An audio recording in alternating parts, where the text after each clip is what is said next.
কি তোদের চ্যানেল জ্যাজবাত, এর নামই শুনিনি।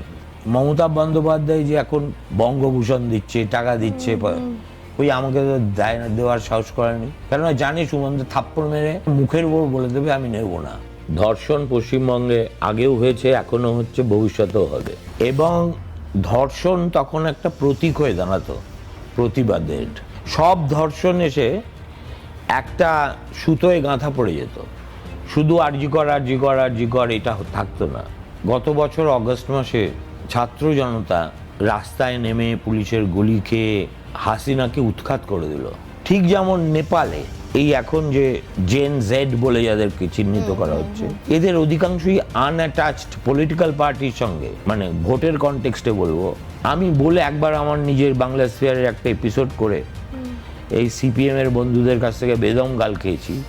সবসময় পশ্চিমবঙ্গে কেন গোটা ভারতবর্ষ জুড়েই ভোট হয় রাজনৈতিক চিহ্নে। নমস্কার, আমি মৌমিতা। জজবাত 24 বাংলায় আপনাদের স্বাগত জানাই। বুঝতেই পারছেন এখন রাজ্যের মুখ্যমন্ত্রী মমতা বন্দ্যোপাধ্যায় তিনি স্যার আর এনআরএস নিয়ে ভীষণভাবে তিনি চিন্তিত, কারণ ভোট এসে গেছে যে। আর দীর্ঘদিন ধরে এই যে ভোটের বাদ্যি বাজছে, তার জন্য কিন্তু শুধুমাত্র রাজ্যের মুখ্যমন্ত্রী মমতা বন্দ্যোপাধ্যায় নয়, বিরোধী থেকে শুরু করে প্রত্যেকেই কিন্তু একেবারে জোর কদমে মাঠে ময়দানে নেমে পড়েছে। আজকে এই বিষয় নিয়ে আমরা কথা বলবো যিনি 1984 সাল থেকে বিভিন্ন ভোট দেখেছেন, শুধুমাত্র পশ্চিমবঙ্গে নয় ভারত জুড়ে বিভিন্ন জায়গায় তিনি সাংবাদিকতা করেছেন। ঠিকই ধরেছেন, একদমই, তিনি হচ্ছেন সাংবাদিক সুমন চট্টোপাধ্যায়। নমস্কার স্যার, আপনাকে আমাদের চ্যানেলে স্বাগত জানাই। থ্যাংক ইউ স্যার, বুঝতেই পারছেন যেটা বলে শুরু করলাম যে সামনেই ভোট, আর এই রাজ্যে ধর্ষণ থেকে শুরু করে চাকরি হারানো বিভিন্ন ঘটনা ঘটছে। এই পরিস্থিতির দিকে তাকিয়ে আপনার কি মনে হয় যে ভোট বাক্সে কোনো রকম কি কোনো প্রভাব পড়বে, নাকি এখনো জনগণ চোখে ঠুলি পড়েই থাকবে? না, ধর্ষণের ব্যাপারটা ইজ নাথিং নিউ। ধর্ষণ পশ্চিমবঙ্গে আগেও হয়েছে, এখনো হচ্ছে, ভবিষ্যতেও হবে। তবে এবারে একটা ধর্ষণের ঘটনা যেটা আমি বলবো শহুরে নাগরিক সমাজকে একেবারে আন্দোলিত করে দিয়েছিল, সেটা হচ্ছে অভয়ার মৃত্যু। কিন্তু নাগরিক আন্দোলনের তো একটা সীমাবদ্ধতা থাকে, তারা রাজনৈতিক আন্দোলন তো করে না। আর আন্দোলনের পিছনে যে ধরনের জনসমর্থন আমি দেখেছি আমার স্মৃতিতে গত 40-42 বছরে, একটা নাগরিক ইস্যুতে নাগরিক উদ্বেলতা এই স্তরের আমি কখনো দেখিনি। কিন্তু সেটা যে দানা বাঁধলো না এবং একটা প্রোডাক্টিভ জায়গায় যেতে পারলো না, তার জন্যে আমি এই প্রধানত ওই ইয়াং ডাক্তারদেরই দায়ী করি। তাদের সচিবায়গ্রস্ততা, কোনো রাজনৈতিক দলকে এখানে ঢুকতে দেবো না যেন তাহলে তাদের কারুর ক্ষেত্রে কি বলে মহামতি স্টালিন, কারুর ক্ষেত্রে কমরেড শিবদাস ঘোষ, কারুর ক্ষেত্রে অন্য কেউ, তাদের আত্মা অশুদ্ধ হয়ে যাবে। তার ফলে তারা কি করলো, they close the gate of their movement for a larger participation. ফলে এটা নাগরিক আন্দোলন হয়ে শুরু হলো, আর নাগরিক আন্দোলন হিসেবেই এর মৃত্যু হলো। এটা জন আন্দোলনে রূপান্তরিত হলো না। মানে রাজনৈতিক দল যদি ঢুকতো তাহলে না, রাজনৈতিক দল যদি তারা তাদের ঝান্ডা ছেড়ে, এবং সবাই তাতে প্রস্তুত ছিল, ঢুকতো, তাহলে আজকে এটা কলকাতা শহর বা কয়েকটা বিচ্ছিন্ন শহরের আন্দোলন না থেকে গ্রামে গঞ্জে সর্বত্র ছড়িয়ে পড়তো। এবং ধর্ষণ তখন একটা প্রতীক হয়ে দাঁড়াতো প্রতিবাদের। ঠিক আছে, এত যে গ্রামগঞ্জে তখন কামদুনি থেকে শুরু করে সব ধর্ষণ এসে একটা সুতোয় গাঁথা পড়ে যেত, শুধু আরজি কর এটা থাকতো না। কিন্তু স্যার, আপনি যে বললেন কামদুনি বিষয়টা, কামদুনির তো যারা লড়াই করেছিলেন, টুম্পা কয়াল, মৌসুমী কয়াল, তারাও তো আন্দোলনে এসেছিল আরজি করে। দেখো, টোকেনিজম একটা জিনিস, আর কামদুনিতে তো এই আন্দোলনের জন্য কোনো সভা হয়নি, তাই না? আমি রাজনৈতিক পার্টিসিপেশন বলতে সেটাই বোঝাতে চাইছি যে রাজনীতির ব্যাপকতা অনেক বেশি, কিন্তু সেখানে যদি গুটিকতক নেতা যারা আন্দোলনটা শুরু করেছিল এবং মনে করলো এটা তাদের একটা কি বলবো জয়েন্ট সেক্টর কোম্পানির মতো কোনো শেয়ার হোল্ডারকে ঢুকতে দেবো না, সেটা আমার মনে হয় খুব অপরিণামদর্শী এবং এক যৌবনের স্বভাব বিরোধী। আমার বক্তব্য হচ্ছে, যদি তোমরা একটা কন্ট্রাস্ট ধরো, আমি দুটো কন্ট্রাস্ট বলতে পারি। এই যে গত বছর অগস্ট মাসে ছাত্র জনতা রাস্তায় নেমে পুলিশের গুলি খেয়ে হাসিনাকে উৎখাত করে দিল, তাদের মধ্যে বহু ছেলে মেয়ে আছে যারা হাসিনারই দলের ছাত্রলীগ করত, বিএনপির ছাত্র ছিল, জামাতের ছাত্র ছিল, ঠিক আছে, এরশাদের দলের ছাত্র ছিল, কিন্তু তারা they got united by a common cause. তারা কিন্তু এই তুই জামাত, তোকে পাশে দাঁড়াতে দেবো না, তুই আওয়ামী লীগ, তুই আমাদের সঙ্গে থাকবি না, ছাত্রলীগ করেছিস, একসময় আমাদের খুব পেঁদিয়েছিস, এই বলে তারা কিন্তু নিজেদের মধ্যে দেয়াল তোলেনি। আর তোলেনি বলেই আন্দোলনটা একটা অন্য সার্থকতা পেয়েছে। ঠিক যেমন নেপালে এই এখন যে জেন জেড বলে যাদেরকে চিহ্নিত করা হচ্ছে, এদের অধিকাংশই আনঅ্যাটাচড পলিটিক্যাল পার্টির সঙ্গে। তাদের যেটা আন্দোলিত করেছে সেটা হচ্ছে একটা মুষ্টিমেয় শাসক শ্রেণীর একেবারে বেপরোয়া দুর্নীতি এবং তাদের ছেলে মেয়েদের একেবারে 5 স্টার 7 স্টার লাইফস্টাইল, যে কারণে এদেরকে বলা হয়েছিল নেপো চাইল্ড, যে মানে child born of nepotism than of a father or a mother. তো এইভাবেই একটা আন্দোলন দানা বাঁধে, একটা স্ফুলিঙ্গ দাবানলে পরিণত হয়। এই মুহূর্তে আমরা কেনিয়াতে এক আন্দোলন দেখছি, আফ্রিকার আরও অন্যান্য দেশে দেখছি। আর আমাদের এই পশ্চিমবঙ্গের ছাত্র এবং যুব সমাজ একসময় যখন ইংরেজরা ওপিয়াম ট্রেড করতে চায় না, সেই ট্রেডের একটা লক্ষ্য ছিল, একটা লক্ষ্য তো মুনাফা কামানো, প্রচুর পরিমাণে মুনাফা। আরেকটা কারণ ছিল চীনাদের নির্জীব করে রাখা, যে তোরা বেটা ইয়ে কর, কি বলে, আফিং খা আর জিমো। তো আমাদের বাংলার ছাত্র এবং যুব সমাজের কে আফিং খাইয়েছে আমি বলতে পারবো না, কিন্তু আমরাও তো ছাত্র ছিলাম,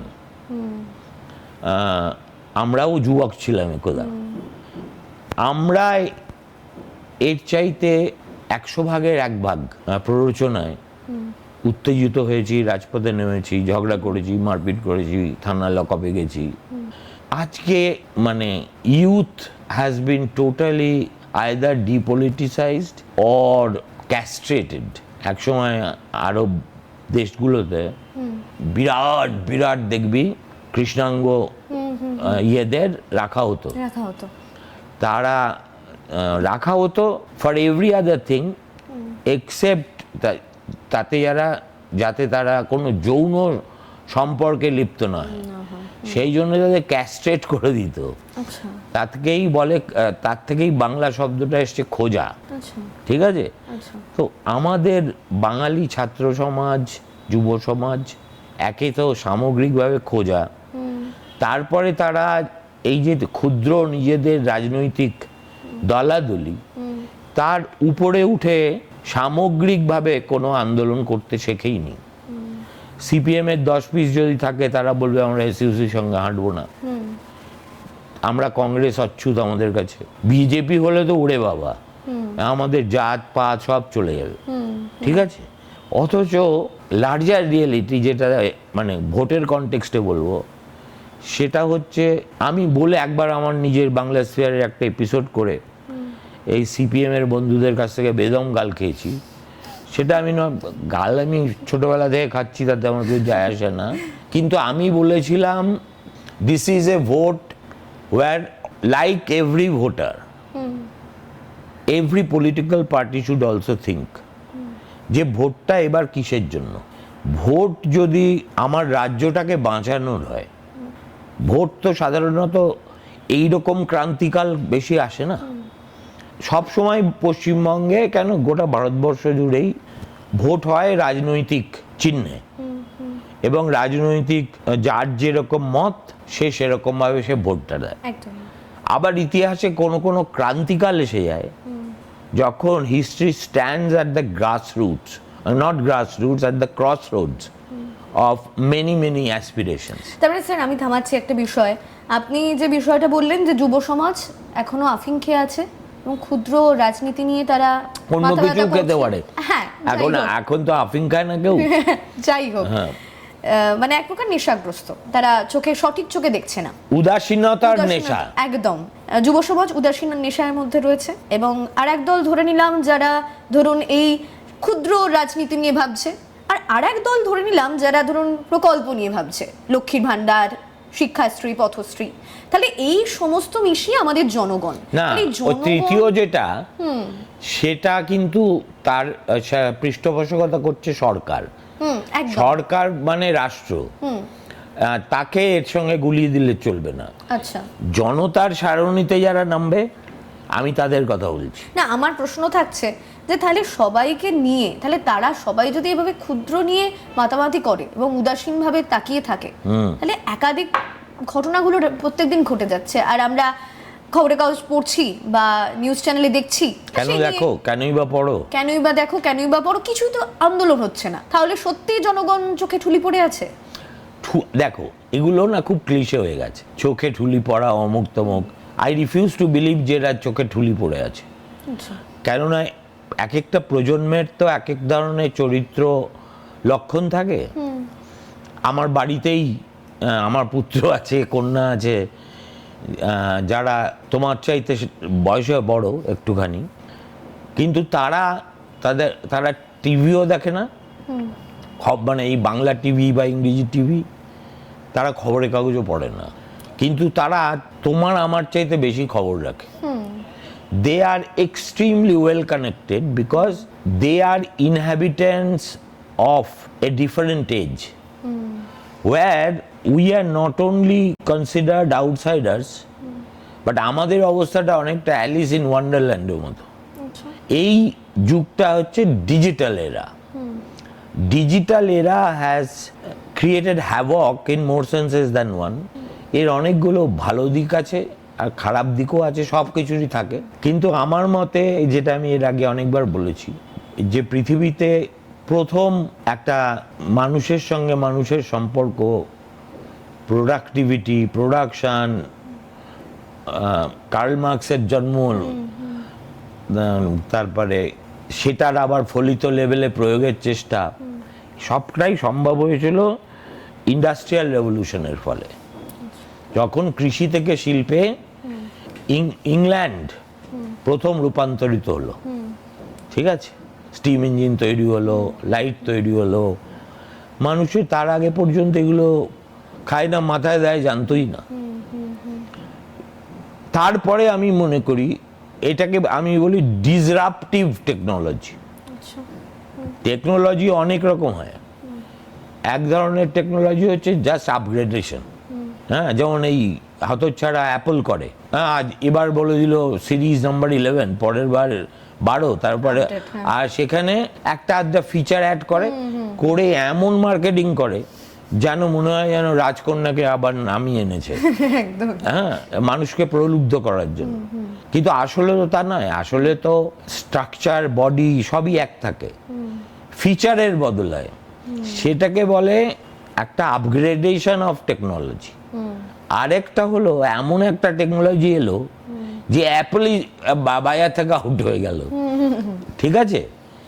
এই ডিজিটাল বিশ্ব আমাদের সব কিছুকে, যা কিছু প্রি ডিজিটাল, সব কিছুকে ক্রমশ ইররিলেভেন্ট করে দিচ্ছে। লোকে কাগজ পড়ে না, দরকার নেই, টিভি দেখে না। আমি এদের ইয়ের কথা বলছি না, বায়াস টায়াসের কথা বলছি না।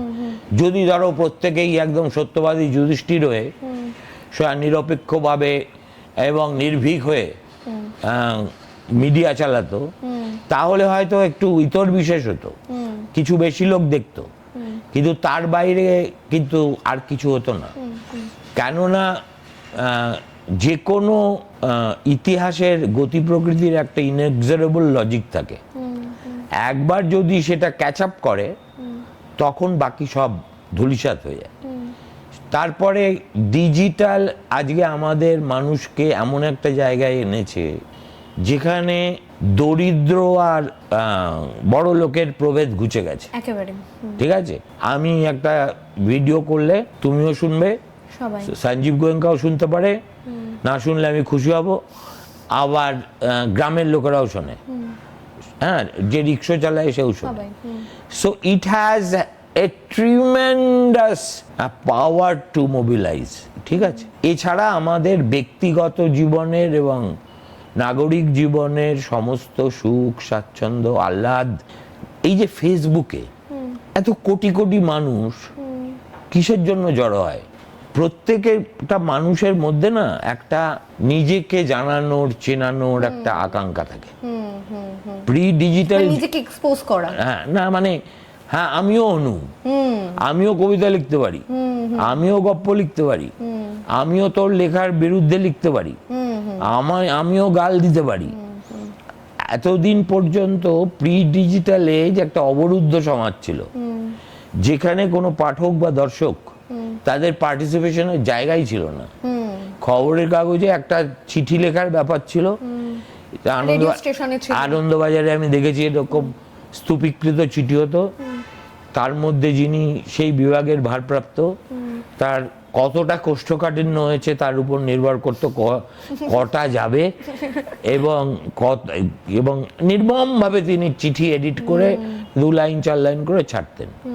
টেলিভিশনে একটা কল ইন প্রোগ্রাম টাইপের ছিল, সেটাও বন্ধ হয়ে গেছে। তার কারণ লোকে, দাদা আমি বনগা থেকে বলছি, হ্যাঁ, এই কতবার যে বলবে আমি বনগা থেকে বলছি, তারপরে আচ্ছা আপনারা প্রণাম নেবেন আমার, হ্যাঁ সুমনবাবু আপনি তো নেবেনই, আপনার সঙ্গে যারা আছে তারা নেবেন, কেমন? তখন মনে হয় ঠাটিয়ে একটা চড় মারি, হ্যাঁ, কেননা টাইম ইজ অফ এসেন্স, সেটাও বন্ধ হয়ে গেল।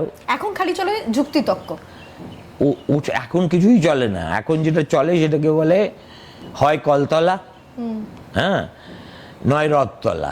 এতে কি আপনার মনে হয় যে কোথাভাবে সাংবাদিকতার যে আসল উদ্দেশ্য কোথাও কি হারিয়ে যাচ্ছে? আবার যাচ্ছে মানে it is not present continuous, গেছে, it is dead and buried. সাংবাদিকতা এখন দাঁড়িয়ে গেছে, আমি সাংবাদিকদের ততটা গাল দিই না, তার কারণ হচ্ছে তারাও বাধ্য হচ্ছে।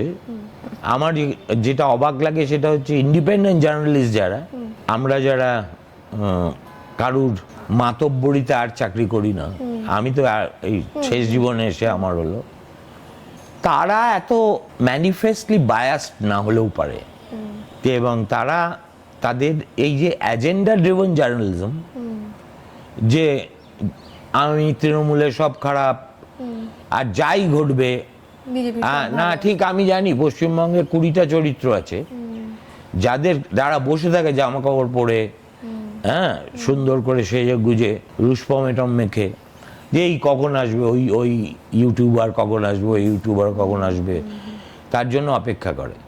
এই 20টা 30টা মুখ পৃথিবীর সব বিষয়ে কথা বলে, হ্যাঁ, এবং সেই কথাগুলো অবিন্যস্ত। যারা কথা বলতে যায় যেসব সাংবাদিক, তারা মৌনী বাবা হয়ে থাকে, সেই খুঁজে পায় না মৌনী, মানে ইট ইজ, তার ফলে ওটা ইন্টারভিউ বলে ছাড়ানো হয় বটে, আসলে সেটা হয়ে দাঁড়ায় মনোলগ। কেমন নাটকে যেমন থাকে না দীর্ঘ সংলাপ, শাওলি মিত্রর একটা নাটক ছিল নাথবতী অনাথবধ, তাতে শাওলি একটা ডায়লগ বলছেন 30 মিনিট 35 মিনিট ধরে, ঠিক আছে, এবং সেন্টেন্সটা এক, কিন্তু সিনট্যাক্সের বিভাজনটা এত স্পষ্ট এবং উচ্চারিত যে দেখছে সে হাঁ করে দেখবে, হ্যাঁ, সেটা অভিনয় কুশলতা। তো সেই জন্যে আমি সাংবাদিকতা এখনো করি, তার কারণ আর কিছু পারি না বলে, আর কিছু তো একটা করতে হবে বেঁচে থাকার জন্য। আচ্ছা ধরুন আপনি প্রবীণ সাংবাদিক, এই প্রবীণ বলবি না আমাকে, আমি হচ্ছি নবীন সাংবাদিক। আচ্ছা আপনি একেবারে, আমি হচ্ছি চিরনূতন। আচ্ছা আপনি এভারগ্রিন। গ্রিনও নই। আচ্ছা আমি হচ্ছি হে নূতন দেখা দি কারবার, সেই রকম একটা লোক। আচ্ছা ঠিক আছে, ধরুন এখন ভেরি ইয়াং অ্যাট হার্ট, একদম, and I don't count my days and ages. না না না না, আমরা এই যে দিক দিয়ে যাবো না। এবং আপনার অভিজ্ঞতা দিক দিয়ে যদি বলি, আপনি দীর্ঘদিন ধরে সাংবাদিকতা করেছেন, এখন যারা নতুন আসছেন সাংবাদিকতা প্রফেশনে, তাদের কি অনেক ত্রুটি ধরা পড়ে আপনার চোখে? মনে হয় কিছু ত্রুটি আছে, নাকি সিস্টেমটাই আমার প্রবলেম ত্রুটিপূর্ণ? হচ্ছে আমি এত দুর্মুখ না যে আমার উপরে আমার মানে লোকে তো বলে না শত্রু আর বন্ধু, আমার ধর অন এ স্কেল অফ 10 8 জন হচ্ছে শত্রু, তার মধ্যে 5 জন অপেক্ষা করছে কবে আমাকে পাবে, আর বাকি 3 জন ঢিল খুঁজছে কখন যে ছুটবে। ছুটবে, আর 2 জন 2.5 জন মানে বন্ধু স্থানীয় আছে। এখন I do not want to add to the numbers of my enemy every day for one single reason. এক নম্বর হচ্ছে যে বয়সের সঙ্গে সঙ্গে রক্তের তেজতা কমে যায়, আর তুই যাদের নিয়ে আমাকে মন্তব্য করতে বলছিস তারা প্রত্যেকে আমার সন্তান সম। একদম। অ্যান্ড যেহেতু I am a father, and not only a father, I adore my children. না আমি বলছি না, না তাদের বলছি, শোন কথাগুলো- শোন, হ্যাঁ তাদের ত্রুটি বিচ্যুতি থাকবে। বলাটা আমার পক্ষে হৃদয় বিদারক, একদম।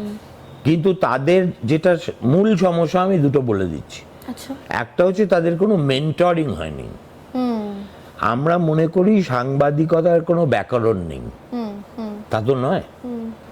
সাংবাদিকতার ঠিক যেমন ভাষার একটা ব্যাকরণ থাকে, হুম অকার কিংবা আকারের পর হ্যাঁ কি হয়, উভয় মিলিয়ে আকার হয়, একদমই। এটা ব্যাকরণ। হুম ঠিক আছে, আমাদের সাংবাদিকতার ডুজ অ্যান্ড ডোন্টস, আমাদের সাংবাদিকতার ইতিহাস, একজন আদর্শ সাংবাদিক হতে গেলে বা ভালো সাংবাদিক হতে গেলে তার কি কি কোয়ালিটি থাকা বাঞ্ছনীয়, যদি না থাকে তাহলে কোন কোন স্কিল সে পরিশ্রমের মধ্যে দিয়ে আয়ত্ত করবে। আমরা সেই রকম একটা সিস্টেমিক ব্যবস্থার মধ্যে দিয়ে তৈরি হওয়া সাংবাদিক। উই হ্যাড গুরুজ, যারা মানে ফেনোমেনাল গুরুজ। ঠিক আছে, আমি ব্যক্তিগতভাবে তো ছেলেদের সবচেয়ে ভাগ্যবান। এখন তো আর সেটা নেই। এখন দাদা আমার নাম এই, আমি ভাবছি আমার সাংবাদিকতা করার খুব ইচ্ছে, একটু আমাকে চান্স দেবেন। যদি মেয়ে হয় তাহলে তো ডাকবেই ডাকবে, কীরকম দেখতে অন্তত সেটা দেখার জন্য। আর ছেলে হলে সুপারিশ চাই, কেমন, আর কুদর্শন হলে তার চান্স একটু কম। এখন যেটা হয়েছে, আগে তো মেইন স্ট্রিম মিডিয়া তার সংখ্যা সাইজ ওয়াজ লিমিটেড, একদম। এখন আমরা সবাই রাজা। ফলে যাকে ইংরেজিতে বলে মাশরুমিং, রোজ একটা করে ইউটিউব চ্যানেল বোধহয় সংযোজিত হয়, এবং তাতে বিভিন্ন লোক বিভিন্ন রকম ভাবে, কেউ সৌম্যমিত্রের ঢঙে, কেউ অজিতেশের ঢঙে, কেউ অন্য কারোর ঢঙে এরা বলে। এই যেমন আমি কি তোদের চ্যানেল জ্যাজবাত, এর নামই শুনিনি। ঠিক আছে, তুই জ্ঞান জ্ঞান করছিলি বলে আমি রাজি হলাম, কিন্তু এইভাবে যদি চলতে থাকে এবং আমি যদি তোকে কাউন্টার প্রশ্ন করি তাহলে তোর চাকরিটা চলে যাবে, তাই আমি করছি না। কিন্তু what training have you got? If I ask you how the president of India is elected, তুই মাথা চুলকবি। তারপরে যদি তোকে আমি জিজ্ঞেস করি যে আচ্ছা বলতো 356 ধারা যেটা নিয়ে এত কথাবার্তা হচ্ছে, সে সম্পর্কে সুপ্রিম কোর্টের ল্যান্ডমার্ক জাজমেন্টটা কি রয়েছে, হ্যাঁ একদম। ঠিক আছে, তুই চটি পড়বি। তারপরে যদি আমি জিজ্ঞেস করি যে আচ্ছা আমেরিকায় এই যে গভর্নমেন্ট শাটডাউন হয়ে গেছে, একটা দেশে প্রেসিডেন্ট আছে, কংগ্রেস আছে, সেনেট আছে, how does everything get shut down? এটা আমাকে 4 লাইনে এক্সপ্লেন করে বল, তুই বাড়ি থেকে বেরিয়ে যাবি। ঠিক আছে, আমাদের সময় এই যে আপনি যে কথাগুলো বলছেন, এই এত ধরুন এখনকার সাংবাদিকরা এই সমস্ত না পড়াশোনা করে চলে আসছে, এবং আপনার এটা পড়াশোনার ব্যাপার না, আমি বলে দেবো, আমি এক কথায় বলে দিচ্ছি, এরপরে আর কোনো আলোচনা করব না। বলুন বলুন। সাংবাদিক হতে গেলে আমি এই কথা 120 বার বলেছি, এটা 121তম বার বলছি। অনেকেই আমাকে জিজ্ঞেস করে, যখন আমরা আনন্দবাজার ছিলাম আর লোক রিক্রুট করার বিজ্ঞাপনে লিখতাম ফার্স্ট ক্লাস পেতে হবে, তখন আমাকে প্রায় জিজ্ঞেস করতো, সুমনদা ফার্স্ট ক্লাস না হলে কি হবে না? আমরা ফার্স্ট ক্লাসটা রাখতাম ওই আর কি, টু যেটা এই দেবাংশু বসাকের কল্যাণে খুব হয়েছে না, চাল থেকে কাঁকড় বাঁচতে। হ্যাঁ, যে একটা ছেলে যদি অ্যাকাডেমিক্যালি ভালো হয়, ছেলে বা মেয়ে, তাহলে chances R that he will B a better candidate than those who are not. এটা একটা প্রিসাপোজিশন। সেই প্রিসাপোজিশনটা আমরা ইমপ্লিমেন্ট করতাম। করতে গিয়ে কি সব জায়গায় আমরা সফল হয়নি? In fact I have seen candidates with brilliant results turning out to be big zero. কেননা সাংবাদিকতা, প্রথমেই আমি বলে দিই, এটা শেখার বিষয় নয়, ঠিক আছে? এটা অনেকটা গান গাইতে পারার মতো। আইদার তোর গলায় সুর আছে, নয় তোর গুপি গাইনি, ঠিক আছে? ছবি আঁকতে পারার মতো হয় তোকে, তুই সেই প্রতিভা নিয়ে জন্মেছিস যেখানে পার্থিব সব কিছুই তুই তুলি দেখায় ভাবতে পারিস, ঠিক আছে? সাংবাদিকতার প্রথম শর্ত হচ্ছে, does news excite you? Fundamental mistake that people commit, সেটা হচ্ছে আত্মোপলব্ধি না করেই চলে আসে। আমার মুখ দেখা যাবে, বেশি করে মুখ দেখা গেলে আরো ভালো হবে, যে পাড়ার ছেলেরা আমার দিকে তাকাতোই না তাকাবে, তারপরে ট্রেনে আমাকে বলবে, ও আপনি ওখানে কাজ করেন না। সুতরাং একটা ফলস ভ্যানিটি আমার মধ্যে এসে যাবে, আর সেই ফলস ভ্যানিটিটা আমাকে আরো 33 রকম ফলসুটের দিকে চালনা করবে। এটা গেল প্রথম এক। সুতরাং everyone who wants to join this profession, আমি তাকে জিজ্ঞেস করি যে নিউজ তোমাকে উত্তেজিত করে? হ্যাঁ দাদা করে। আমি বললাম আজকের খবরের কাগজের শিরোনামটা কি? মাথা চুলকোতে শুরু করে দেবে। এতটাই উত্তেজিত করে, কেমন যে পশ্চিমবঙ্গ থেকে প্রকাশিত হওয়া বাংলা, ইংরেজি, হিন্দি, উর্দু কোনো কাগজের শিরোনাম বলতে পারে না। সে দাবি করে যে ইয়েস আই অ্যাম এক্সাইটেড। আমি তো তাও ভিতরের দিকে ঢুকছি না, মানে কাগজের। কেমন এই যে শেয়ার বাজারে ধস নামে, কেন নামে? ঠিক আছে। সুতরাং বেসিক্যালি ব্যাপারটা হচ্ছে আলগা চটকবাজি। কেমন all that glitter is not gold, and all those who claim to be journalist have not devoted enough time and energy to prepare themselves for this profession. This is a thankless profession. প্রথম 15টা বছর আমাদের মানে একেবারে যে চাষ করে, যে পরিশ্রম করে, আমরা সেই পরিশ্রম করেছি। বরুণ সেনগুপ্ত একটা কথা খুব ভালো বলতেন যে দেখো, প্রথম 15 বছর তোমাকে সোর্সের পিছনে দৌড়তে হবে, একদম। তারপরে বাকি যত দিন তুমি চাকরি করবে, সোর্স তোমার পিছনে দৌড়বে, ঠিক আছে? এই কথাটার মধ্যে কি, এটা শুনতে মজার, এই কথাটা খুব অনেকটা, this is a profound statement. এই স্টেটমেন্টটা হচ্ছে যে honest labour has its rewards.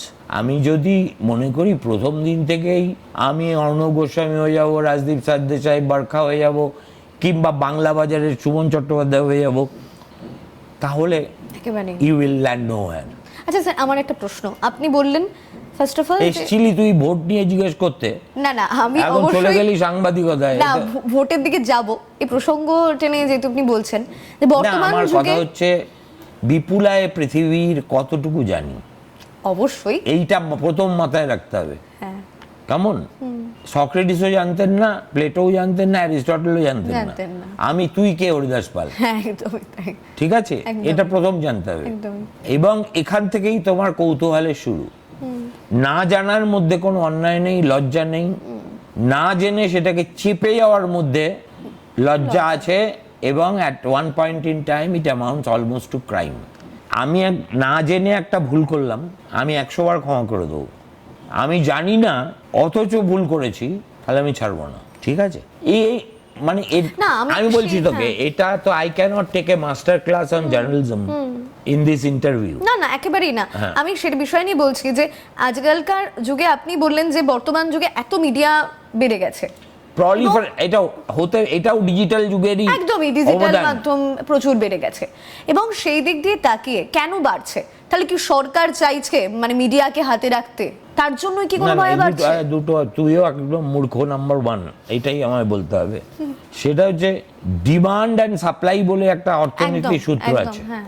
বাড়ছে এই কারণে 2-3টে কারণে বাড়ছে। এক নম্বর হচ্ছে দের ইজ এ সারপ্লাস আচ্ছা, অফ লেবার ফোর্স, অথচ তাদের মেইন স্ট্রিমে অ্যাবজর্পশনের কোনো জায়গা নেই। পশ্চিমবঙ্গে না, এখন গোটা ভারতবর্ষ জুড়েই এটা এপিডেমিক হয়ে গেছে। সেটা হচ্ছে সাংবাদিকতা শেখানোর নামে প্রতিটি কলেজ, প্রতিটি বিশ্ববিদ্যালয়ে একটা করে দোকান খোলা হয়েছে। সেই দোকানগুলোর একমাত্র কাজ হচ্ছে খদ্দের ধরে ধরে আনা এবং তাদের গলা কাটা বেতন নেওয়া এবং তাদেরকে আকাশ কুসুম স্বপ্ন দেখানো।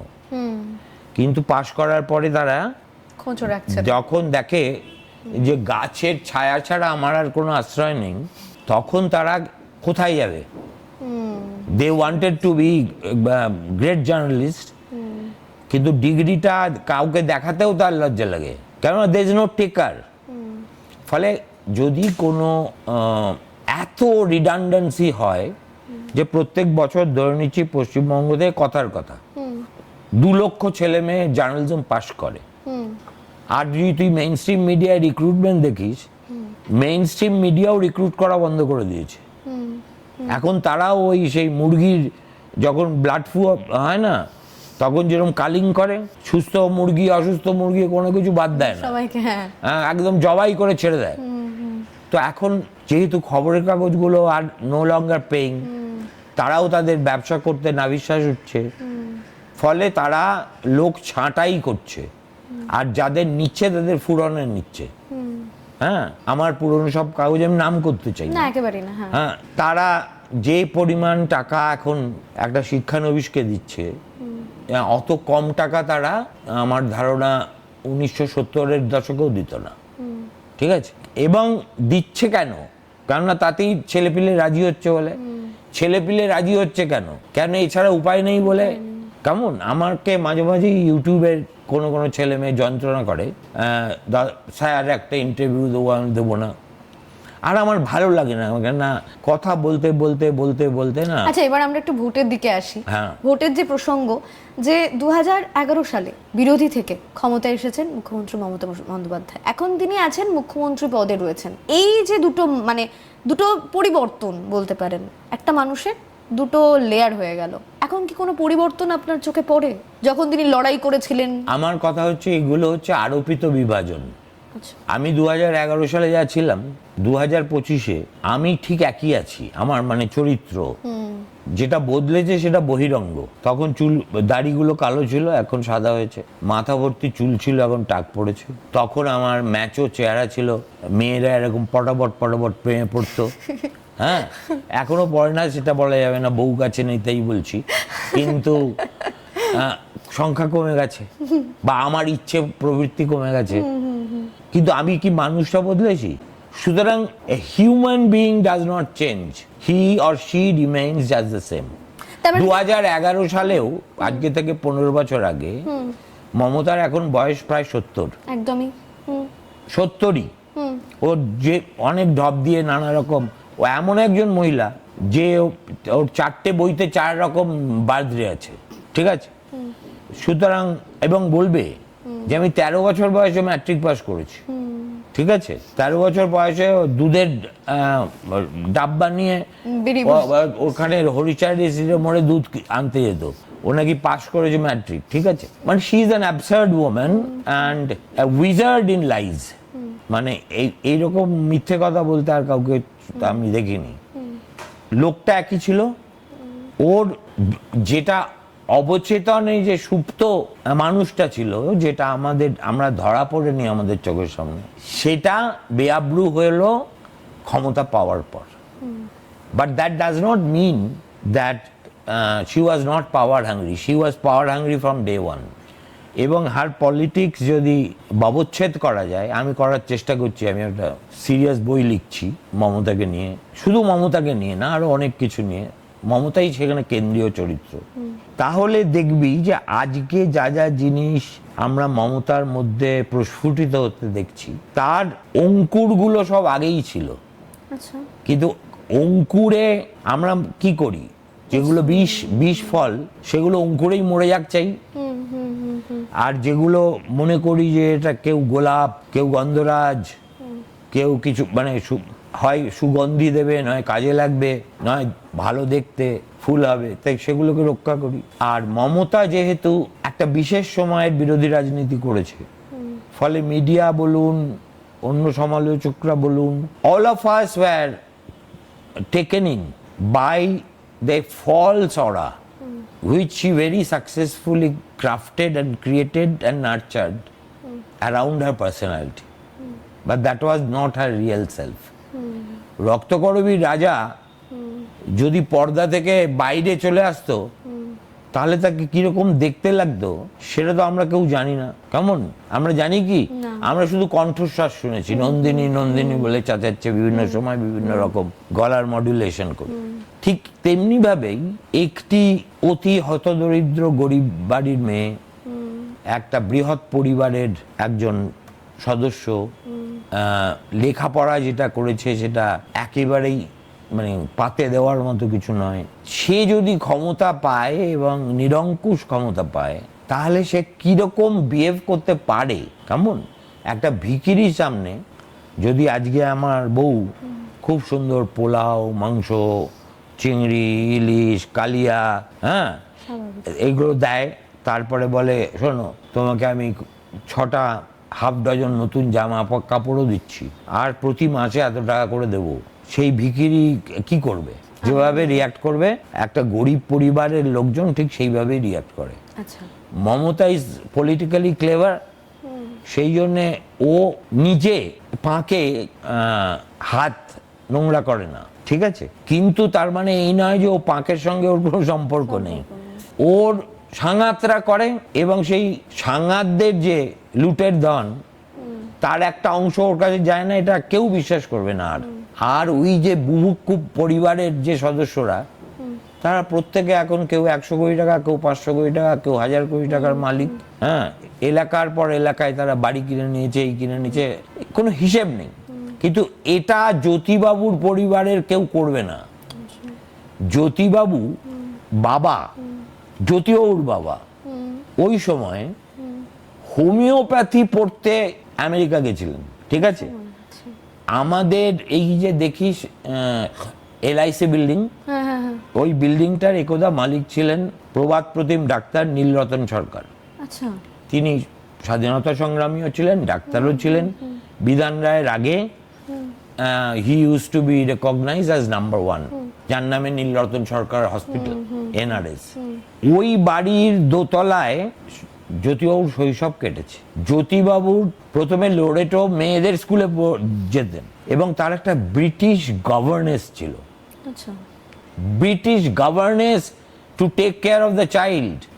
তারপরে বাবার টাকায় ব্যারিস্টারি পড়তে বিলেত গেছেন, ঠিক আছে? হ্যারি পলিট, রজনীকান্ত দত্তের মতো মানে দুনিয়া কাঁপানো অধ্যাপক, সমাজতত্ত্ববিদ, অর্থনীতিবিদ, তারা ছিলেন জ্যোতিবাবুর প্রাইভেট টিউটার। কেমন সেই লোকটা যখন রাজনীতিতে আসে, তখন চাল কোথায় ঝেড়ে দিলে 2 টাকা পাওয়া যাবে, কয়লা কোথায় চোরাপথে চালান করলে 4 টাকা পাওয়া যাবে, স্বাভাবিক। কেমন এই ছ্যাঁচড়া বৃত্তি তার, সে জানেই না, শেখেইনি, বলেই না। এবং Paschimbanga fortunately at the highest level of politics was always represented either by the elite, super elite and super educated, or the সন্ন্যাসীস। Prafulla Chandra Ghosh, যিনি প্রথম আমাদের মুখ্যমন্ত্রী, তিনি সন্ন্যাসী ছিলেন, মানে সন্ন্যাসীর মতো জীবনযাপন করতেন, ঠিক আছে? তারপরে বিধানবাবু, হি ওয়াজ এ লিজেন্ড। উনি ওনার 50 বছর পরে বাংলার কি হওয়া উচিত সেটা ভাবতে পারতেন এবং সেটা মানে রূপায়ণ করার ভিত্তিপ্রস্তর স্থাপন করতেন। বুদ্ধদেব ভট্টাচার্যকে কেমন লাগে আপনার? খুবই ভালো লাগে। বুদ্ধদেব বাবু সুকান্তর ভ্রাতুষ্পুত্ররা বড় কথা নয়। বুদ্ধবাবু একটি অতি শিক্ষিত, সম্ভ্রান্ত, রক্ষণশীল পরিবারের সন্তান। ওর দাদু, এই যে আমরা পুজো হয় না পৃথিবীতে যত পুজো, পুরোহিতরা একটা বই নিয়ে আসে, আচ্ছা, সেই বইটার নাম হচ্ছে পুরোহিত দর্পণ। হ্যাঁ, সেই বইটা লেখা হচ্ছে বুদ্ধবাবুর দাদু, দাদু, আচ্ছা, ঠিক আছে? আচ্ছা, তিনি লেখাপড়া করেছেন প্রেসিডেন্সি কলেজে, ওকে। তার পছন্দের লেখকের নাম হচ্ছে গ্যাব্রিয়েল গার্সিয়া মার্কেজ, অলরাইট। তো তিনি কি চুরি করবেন না চুরিতে উৎসাহ দেবেন? সুতরাং অভাবে স্বভাব নষ্ট হয়। আর একজন অভাবী যখন হঠাৎ করে গুপ্তধনের সন্ধান পেয়ে যায় তখন তার মাথা ঠিক থাকে না। বর্তমান যুগে কোন রাজনীতিবিদ যদি মুখ্যমন্ত্রী পদে, মানে উনি যদি মমতা বন্দ্যোপাধ্যায়ের পরিবর্তন হয়, কোন রাজনীতিবিদ মুখ্যমন্ত্রী পদে বসতে পারেন বলে আপনার মনে হয়? এইটা তো আমি গণৎকার নই। না মানে তাও কাউকে দেখে কি উনি না। হলে ভালো হতো? না, এরকম না, মনে হয় আমার- কাউকে? আমার- কেউ হ্যাঁ, কি আছে মানে এরকম? দু চারজন এখনো আছে, কিন্তু তাদের নাম আমি বলতে পারবো না। তার কারণ তাদের নাম বলাটা আমার পক্ষে অসমীচীন। কেননা গাছে কাঁঠাল গোভে তেল, তারা আদৌ ভোটে জিতবে কিনা তাই ঠিক নেই। তাদের আমি এখন মুখ্যমন্ত্রী বানিয়ে দিলে মহা বিপদ হয়ে যাবে। আর ওসবের মধ্যে মানে নেই। আছে? হ্যাঁ, নিশ্চয়ই আছে। আচ্ছা, এবং তৃণমূল পার্টিতেও আছে, আচ্ছা, খুব মিনিস্কিউল মাইনরিটি, মিনিস্কিউল, কিন্তু তৃণমূলেও আছে। আমি বলছি, দায়িত্ব নিয়ে বলছি, আছে। আচ্ছা, এই যে বলা হয় বারংবার যে মমতা মোদির সঙ্গে একটা যোগসাজন, এখানে দ্বন্দ্ব, দিল্লিতে গিয়ে দোস্তি, এটা সত্যি মনে করেন আপনি? এটাও হচ্ছে যে ইতিহাসে না কোনো কোনো প্রশ্ন থেকে যায় যেগুলো আনরাভেল করা যায় না, এবং এটা is like your opinion against mine, এবং my opinion is clouded by my political bias, your opinion is clouded by yours. যেমন বামপন্থীদের এখন আর তো অন্য কোনো ন্যারেটিভ, ওদের সব শেষ হয়ে গেছে। এখন একটা ন্যারেটিভ নিয়েই ওরা গরুর রচনার মতো। আমারই ভিডিওতে আমার তো অজস্র কমেন্ট আসে, আমি দেখি, দাদা আপনি যাই বলুন সেটিং, ঠিক আছে দাদা আপনি যাই বলুন setting is a narrative, but not every narrative is true. Some narratives are manufactured, some narratives have a grain of truth in it but not entirely. এটা লোকে বামেরা বলে, কিছু মানুষ বিশ্বাস করে, তার কারণ হচ্ছে যে উইথ রিগার্ড টু বেঙ্গল দুর্নীতির ইস্যুতে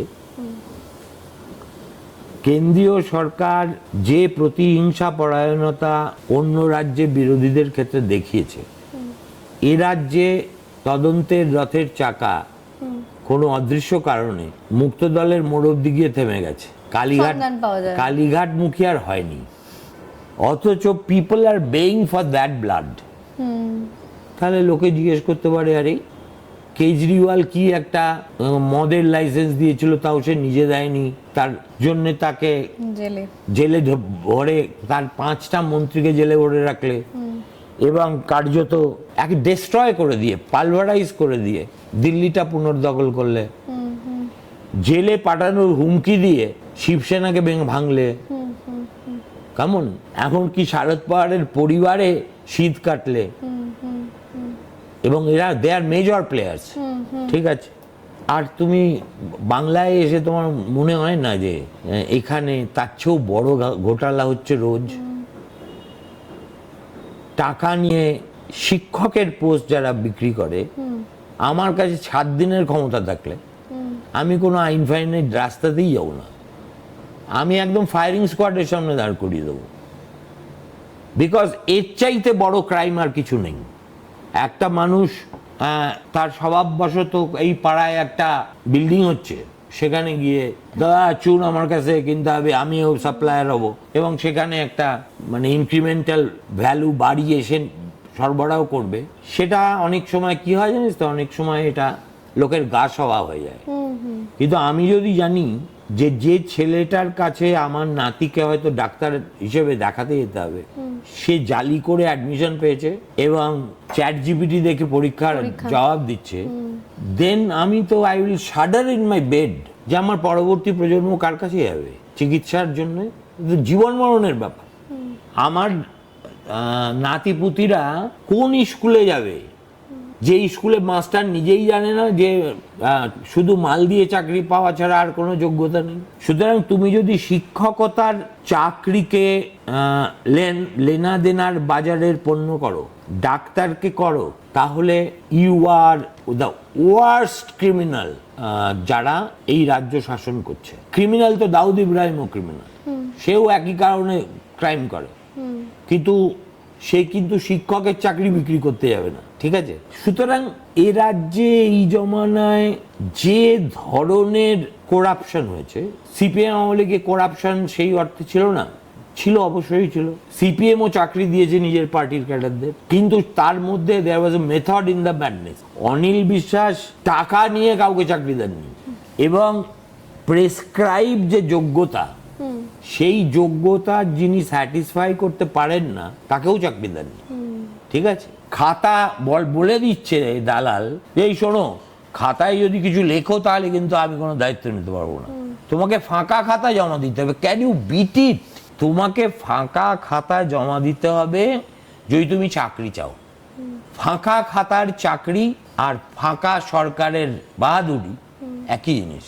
আচ্ছা, ধরুন এই যে উত্তরবঙ্গে যে বন্যা পরিস্থিতি হলো, এবার অন্যদিকে সেই সময় উত্তরবঙ্গের দিকে নজর না দিয়ে কার্নিভালের দিকে নজর দিলেন মুখ্যমন্ত্রী। আচ্ছা, আপনার যদি ধরুন এই জায়গায় জ্যোতি বসু থাকতেন বা বুদ্ধদেব ভট্টাচার্য থাকতেন, তিনি কি করতেন আপনার মনে হয়? দেখো, পিসির গোঁফ থাকলে বাবারা চার ভাই হতো, এই ধরনের আলোচনায় আমি ঢুকি না।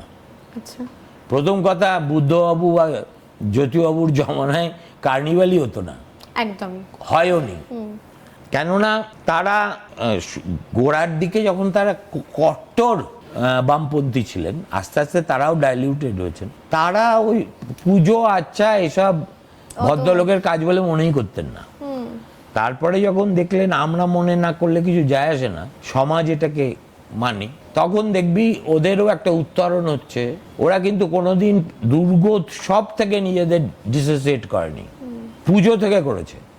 দুর্গোৎসবে ওরা থেকেছে অ্যাজ ভলান্টিয়ার্স, এবং প্রতিটা পাড়ায় বড় পুজোয় একটা করে রেড শালুর একটা স্টল বসেছে, যেখানে মার্কসিস্ট লিটারেচার, সোশ্যালিস্ট লিটারেচার, পৃথিবীর মানে বাম গন্ধি বা বাম ধর্মী বইটইয়ের বিক্রি একদম করেছে। তারপরে ধীরে ধীরে সুভাষ চক্রবর্তীরা এলেন, গিয়ে সোজা তারাপীঠে গিয়ে বলে দিলেন জয় মা তারা, ঠিক আছে না? তারপরে যখন জ্যোতিবাবুকে জিজ্ঞেস করলাম, জ্যোতিবাবু এটা কি করলেন সুভাষদা, বলে আর বলো না, সুভাষের মাথাটাই খারাপ হয়ে গেছে, ঠিক আছে? So this was there culture. তারা সরকারে তোর আমার টাকা নিয়ে ওই ধিঙ্গি নাচ নাচাবে, আর চোজেন ফিউ, পশ্চিমবঙ্গে যদি 1 লক্ষ পুজো হয় তার মধ্যে 103টে পুজোকে তো চান্স দেয় আসার। হু decides? When you are dealing with public money, you owe an explanation to the public. এটা যদি মমতা বন্দ্যোপাধ্যায় পরিবারের অনর্জিত টাকা থেকে দেওয়া হতো, কারোর কিছু বলার ছিল না। But this is a state event. I want to know what was the criteria of choosing these 103 and why 5,000 others were not chosen. এর পিছনেও রাজনীতির অঙ্ক আছে একেবারে। আপনি যে টাকা প্রসঙ্গটা বললেন, দুর্গাপুজোয় কার্নিভাল হওয়ার আগে দুর্গাপুজোর ক্লাবগুলোতে টাকা দেওয়া হচ্ছে, সেটা ছেড়ে দে। তাদের ধর্ষণে, আমি যে পয়েন্টটা বলছি, ধর্ষণে তাদের পরিবারকেও টাকা দেওয়া হচ্ছে, ফ্যামিলিকে, যে এই যদি পুরো ধর্ষণ হয় তাহলে এই টাকা, শ্লীলতাহানি হলে এই টাকা। তাহলে মানে ঠাকুরকে, মানে মা জননীকে, মানে মাকে টাকা দিয়ে কিনছেন মুখ্যমন্ত্রী। আরে শুধু তার জন্য তো নয়, মানে চুল্লু খেয়ে মারা গেছিল মগরাহাটে, হ্যাঁ, তাদেরকেও কম্পেনসেশন দিয়েছে এই গভর্নমেন্ট। চুল্লু, হ্যাঁ, ওই হয় না বিষাক্ত মদ খেয়ে মৃত্যু, একদম চোলাই খেয়ে। তোদের তো বয়স কম, তো জানিস না। আমি তো আবার গল্প দাদুর আসর, তো আমার আর স্মৃতিশক্তি হচ্ছে এলিফেন্টাইন। হ্যাঁ, চুল্লু খেয়ে মরে গেছে মগরাহাটে 20টা না 22টা লোক, তাদেরকে দিয়েছে, not because of sympathy but because they are Muslims. তার মানে ধর্ম নিয়ে রাজনীতি বর্তমানে। আমি বলছি 20-22টা হিন্দুর ছেলে যদি মগরাহাটের উল্টোপাড়ায় একই কারণে মৃত্যু হতো, তাহলে ক্ষতিপূরণের পরিমাণ 1/4 হয়ে যেত। একেবারে শেষের দিকে চলে এসেছি। আপনার শেষ প্রশ্ন, লেখালেখি না বকবক, কোনটা বেশি পছন্দের? লেখালেখি হচ্ছে আমার সহধর্মিনী। আচ্ছা, বক বক করাটা হচ্ছে আমার ওয়ান অফ মাই কি বলবো ইননিউমারেবল মিস্টেসেস, ঠিক আছে? আচ্ছা, ধরুন আপনি যে এতগুলো বছর ধরে সাংবাদিকতা প্রফেশনের সঙ্গে যুক্ত রয়েছেন, কোনো সম্মান পেলেন না বা কোনো আক্ষেপ? বিধানসভায় পেনশন প্রসঙ্গ উঠে এসেছে। না, আমি তো রাষ্ট্রের সম্মানকে আজকেও যদি আমাকে দেবে না কেউ, কেননা আমি হচ্ছি for every regime I am an adversary, এবং তার জন্য আই এম ভেরি প্রাউড। আমি সাংবাদিকতাকে দাক্ষিণ্য পাওয়ার জন্য এই পেশায় আসিনি, আর কেউ যদি দাক্ষিণ্য দিতে চায় তাহলে আমি সসম্ভ্রমে, তার সঙ্গে যদি স্টেট জড়িত থাকে, আমি সেটা প্রত্যাখ্যান করব। আমাকে কালকে ধরে নে যদি কেউ রেকমেন্ড করবে না, তাও আমি বলছি হাইপোথেটিক্যালি, কেউ যদি পদ্মশ্রীর জন্য রেকমেন্ড করে বা পদ্মভূষণ, চাকর বাকররাও পায়, সেদিক থেকে আমার পেলে কিছু অ্যাজ ইফ খুব একটা কিছু হবে না, অমানানসই কিছু হবে না, আমি নেব না। তো ক্যামেরার সামনে বলে দিলাম। মমতা বন্দ্যোপাধ্যায় যে এখন বেছে বেছে সাংবাদিকদের মধ্যে সিরিয়াল অফেন্ডারগুলোকে বঙ্গভূষণ দিচ্ছে, টাকা দিচ্ছে, সাহস হয়েছে মমতা ব্যানার্জির সঙ্গে। এখন না হয় আমার ওই নকুল সম্পর্ক, কিন্তু আমি তো মমতাকে 84 সাল থেকে চিনি। আর এই যখন চালু হয়েছিল এইসব ঢপের ভূষণ টুষণ, তখন তো আমি অ্যাক্টিভ সাংবাদিকতা করি, সপ্তাহে 3 দিন মুখ্যমন্ত্রীর সঙ্গে দেখা হয়। ওই আমাকে তো দেওয়ার সাহস করেনি, কেননা জানি সুমন্ত থাপ্পড় মেরে বলে দেবে, মুখের উপর বলে দেবে, আমি নেব না। এই যে রাজনীতিবিদদের কাছ থেকে এই গ্রাজিং রেসপেক্ট আমি পেয়েছি, যে তেঁদো একে পারিতোষিক দিয়ে কিছু করা যাবে না, আমার কাছে সেটাই আমার সাংবাদিকতার সবচেয়ে বড় সাফল্য। এবার আমি পরিশেষে একটা নিজের জীবনের ঘটনা দিয়ে শেষ করছি। প্রিয়রঞ্জন দাশবংশীর নাম শুনেছিস? প্রিয়রঞ্জন একটা তখন মহালয়ার দিন দক্ষিণী বার্তা বলে একটা কাগজ চালাতেন, তার একটা পুজো সংখ্যা বেরোতো, আর সেই প্রকাশ উপলক্ষে মহালয়ার দিন প্রত্যেক বছর কলা মন্দিরে একটা চমৎকার 2-3 ঘন্টার সাংস্কৃতিক অনুষ্ঠান হতো, তার সঙ্গে গুণীজন সম্বর্ধনা হতো। পশ্চিমবঙ্গের হেন গুণীজন নেই যে কোনো ফিল্ডেই, ওই মঞ্চে যারা সম্বর্ধিত হননি। প্রিয়রঞ্জন দাশবংশীর সঙ্গে আমার সম্পর্ক দাদা ভাইয়ের মতো ছিল। ওর বিয়েতে আমি সই করেছিলাম, ওর বাড়ির লোকের রাজি হয়নি। তো আমার সঙ্গে কোনো রকম পরামর্শ না করে 1 বছর, তখন আমি কলকাতায় ফিরে এসেছি দিল্লি থেকে, সাংবাদিকদের মধ্যে আমাকে তালিকায় রেখেছে। আবার টেলিফোন করে বলছে, সুমন এবার কিন্তু তোকে নিতে হবে প্রাইজটা। আমি কিসের প্রাইজ গো? বলছে এই যে দক্ষিণী বার্তার গুণীজন সম্বর্ধনা, তুই দেখিস নি? হ্যাঁ 30 বছর ধরে দেখছি তো। এবার কিন্তু আমরা 5 জনকে মাত্র চুজ করেছি, তার মধ্যে একজন হচ্ছে তুই কিন্তু এসে মঞ্চে উঠে এটা নিবি। আমি ইম্পসিবল। তখন বললো কেন? বললাম দেখো প্রিয়দা, তোমার সঙ্গে আমার যেটা ব্যক্তিগত সম্পর্কের স্তর সেটা ব্যক্তিগত, পেশাগত সম্পর্ক কি তুমি জানো? আমি তোমাকে পাবলিকলি বলেছি, লিখেছি যে রাজনীতিতে বিনা প্ররোচনায় কিভাবে মিথ্যা বলতে হয় সেটা শেখার জন্য শিক্ষানবিশদের উচিত প্রিয়র পাঠশালায় যাওয়া। আনন্দবাজারের প্রথম পাতায় আমি এইভাবেই লিখেছি। প্রণববাবু সম্পর্কে লিখতাম কীর্ণাহারের ব্রাহ্মণ কুলের ক্ষুদ্র অংশের নেতা। বুদ্ধবাবু সম্পর্কে লিখতাম বিপ্লবী আধা কবির বাংলা অনার্স পড়া ভ্রাতুষ্পুত্র। সোমেন মিত্রকে লিখতাম কালোয়ার। সুতরাং নো হোল্ড। আর মমতাকে লিখতাম পটুয়াপাড়ার অগ্নিকন্যা। ঠিক আছে, আই ওয়াজ কমপ্লিটলি, সবাই জানতো যে অতি বিস্মাল, একে কিছুতেই কিছু করা যাবে না। তারপরে যেহেতু প্রিয়দা বললো, খুব অভিমানী গলায় বললো, এটাকেও তুই রাজনীতির চোখে দেখছিস? তুই তোর এত যে অ্যাচিভমেন্ট অ্যাজ এ জার্নালিস্ট, তার জন্য তোকে কেউ সম্মানিত করতে পারবে না? আর আমি তো সরকার নই, আমার একটা কাগজ আছে, সেই কাগজটা সম্মান দেয়। আর কাগজ সম্মান দিচ্ছে একজন সাংবাদিককে, এর চাইতে স্বাভাবিক কি হতে পারে? আমি একটু না ঘাবড়ে গেলাম। আমি বললাম যে ঠিক আছে, but I will have to seek sanction from my editor. সোজা গেলাম অভিকবাবুর ঘরে। Why I think I am fortunate, অভিকবাবুকে বললাম। অভিকবাবু বললেন কিছুতেই তুমি নেবে না। আমি বললাম দেখুন, আপনি আমার সঙ্গে প্রিয় সম্পর্ক জানেন, ওনার চাইতে ভালো কেউ জানতো না। দাঁড়াও, সেক্রেটারিকে ফোন করে বললেন এই একটু প্রিয়রঞ্জন দাশবংশীকে ফোনে ধরো তো।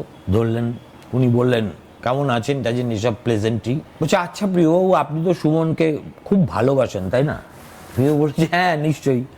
তখন বলছে আপনি যদি ওর ভালো চান তাহলে এই ক্ষতিটা করবেন না। He never said I am not granting him permission. কথা বলার কত রকম তরিকা হয় দেখ। উনি প্রিয়বাবুর সম্মান রক্ষা করে আমার সতীত্ব রক্ষা করছেন।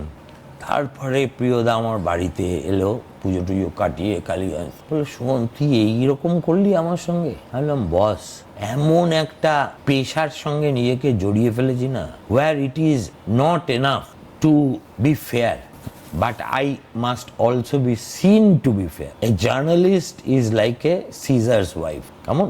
সুতরাং আমাকে কেন লোকে সম্মানই বা দেবে? আর আমি নিজেকে মনে করি না আমি কোনো হনু যে আমি পুরস্কার পাওয়ার যোগ্য। আমি যখন কাগজে লিখতাম তখন পরিষ্কার একথাও লিখেছি এবং বহু সেমিনারে বলেছি যে দেখুন আমার লেখার শেলফ ভ্যালু কি আমি খুব ভালো জানি। কতক্ষণের মিনিটের সেটাও জানি। লোকে বলতো কত মিনিটের, আমি বললাম পরের দিন কোনো এক বৌদি তার নবজাতককে যতক্ষণ না আমার লেখার উপর পটি করাচ্ছে ততক্ষণ পর্যন্ত। এটা তো মানে সত্যি দারুণ। কেমন? সুতরাং আমি তো কোনো অমর কীর্তি করছি না, but what I am doing is recording the first draft of history. পরে যখন ইতিহাস লিখতে কেউ বসবে তার তো একটা রেডি রেফারেন্স চাই। একদমই হ্যাঁ। তার প্রথম খসড়াটা সে সাংবাদিকতা থেকেই নেয়। I am more than happy with it. আমার আপনারা যে আমাকে সম্মান করেন, রাজনীতিবিদরা আমাকে ভয় করে, কেমন? দিনের শেষে প্রণববাবুর ঘনিষ্ঠতম ব্যক্তি হওয়া সত্ত্বেও প্রণববাবু সুভা প্রসন্নকে বলেছিলেন মৃত্যুর কিছুদিন আগে যে সুভাবাবু সুমনের মতো ব্রিলিয়ান্ট জার্নালিস্ট কেউ নেই, কিন্তু একই সঙ্গে এটাও মাথায় রাখবেন সুমন কারো লোক নয়। আমি মনে করি ভারতবর্ষের রাষ্ট্রপতির কাছ থেকে আমার এই মূল্যায়ন আমার মাথায় হিরে সোনা আরো যত প্রেশাস মেটাল আছে প্রায় কোহিনুরের সমান। স্যার অসংখ্য ধন্যবাদ আপনাকে। হ্যাঁ মানে আপনি এত কিছু যে শেয়ার করলেন না সত্যি নিকট চাই তো তোমরা এইটা করবে, আর দ্বিতীয়বার করবো না কিন্তু। না একেবারেই তা নয় স্যার, ব্যাপারটা হচ্ছে আপনি এত সুন্দর করে সব ঘটনাগুলো প্রেজেন্ট করলেন যেন মনে হলো I am a good story teller. যেন মনে হলো সত্যি ওই জায়গায় আমি চলে গেছি। কারণ সত্যি আমার তো দেখা হয়নি, মানে প্রণব মুখোপাধ্যায়কে সামনে থেকে দেখা হয়নি। কি করে দেখবি? বা বুদ্ধদেব ভট্টাচার্যকে তো জন্মাসিনি, দেখবি কি করে? একদমই। তো সেই দিক দিয়ে তাকিয়ে মানে আপনি এত সুন্দর করে সমস্ত বিষয়টাকে তুলে ধরলেন, অসংখ্য ধন্যবাদ আপনাকে। আমার বক্তব্য যেন এডিটেড নয়। না না একেবারেই এডিটেড হবে না। আপনাকে অসংখ্য ধন্যবাদ এবং আমাদের প্রত্যেক দর্শককেও অসংখ্য ধন্যবাদ। এখন এই পর্যন্তই, নমস্কার।